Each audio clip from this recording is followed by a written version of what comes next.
microchip PIC for their smart cards. So that was really cool. And there's a bunch of tools out there that I found later that we took advantage of. So I wrote everything in C, and I wanted to use C because it's just a lot easier for people to understand than assembly language. So I said, okay, if I can use C, I can explain, essentially to anybody because it's so easy to just look and understand what it's doing, as opposed to assembly language, which is very confusing. So all the code is released, except I removed the important values, so you can't actually go and create a specific card to San Francisco.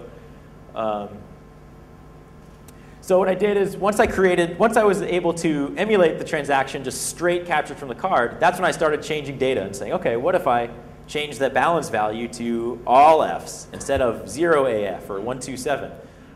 Does this mean I could potentially have 4,000 units on my card? No, it couldn't be that easy. Couldn't be that easy, no way. But I'll show you the result of that. So once I had everything working, I said, okay, I have this big jumble of mess of wires and everything. I want to make it a little more streamlined to really drive the point home of how easy this is. And I ended up finding something called a silver card, which was a PIC-based smart card, a general-purpose microprocessor on a smart card that you can program with whatever code you want. And that's what the satellite hackers have been using.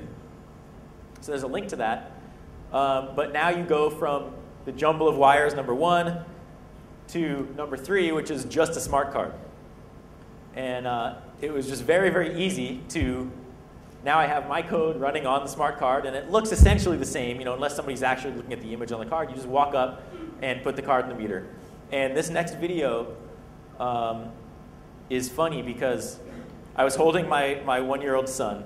I had him in one hand, I had the camera in the other, and I put the card into the meter in the middle of the city. The cars driving by and everything. And nobody even cares. But here's the result of this whole hack.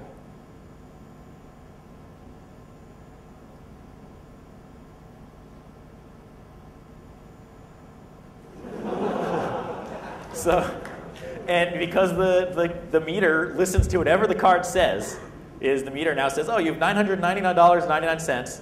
But the beauty of this is not only can you deduct money, because the transaction counter is kept on the card, we never have to let the value deplete. So it's just the whole system's broken, right? A replay attack shouldn't happen. Being able to do this shouldn't happen, but it does. And that's hardware hacking, and that's the problem that, as designers, it's a hard problem to fix. But as hardware hackers, we can take advantage of this. We can look at any product out there and find a hardware problem with it, find a security problem with it. And that's hopefully what you guys are going to do. So HITB this year, there's a bunch of hardware stuff going on. So it's a very exciting time because there's just so much stuff. With Rob's talk that's coming up next, a lot of amazing work done. Joop de Haas and his side channel attack talk tomorrow, highly recommended, very, very cool. Andrea had done some Tempest remote keystroke sniffing that I saw his talk at DEF CON, but he has a setup here. So there's all sorts of things that maybe you'll see something somewhere that would get you excited to plant a seed, and you say, oh, I've been wanting to look at this product for a really long time. Now now I have some resources. Now I'm excited. Now I at least know a little bit of the process to get going. So if that's what you walk away with, that's awesome. Just some final thoughts. And I've mentioned these throughout. Hardware is so accessible nowadays, there's no reason not to do it. The line is blurred between hardware and software now. Now you don't have to be a hardcore electrical engineer to start breaking products. You don't need to know anything about how the parking meter worked. But if you could figure out the communication protocol, or if you can write some code to emulate that, you can be a software guy, you could do it. You can use reverse engineering techniques that you're familiar with from application development. So the lines are blurred.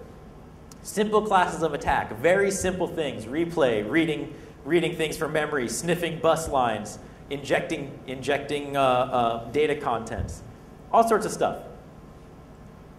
And the hardware side just hasn't caught up like the software space. There's still problems in the software community, obviously, but there's a lot more problems in the hardware space. New skills are being developed every day. They're being shared online. New techniques, easier ways to work with surface mount parts, for example, to assemble things, to tamper with hardware. Lots of stuff. I always say this: the systems need to be fully tested before they're deployed. That's a lot easier said than done. But in the case of San Francisco, who's at fault? Is the city at fault for deploying all these meters without thinking about the most simple type of financial attacks?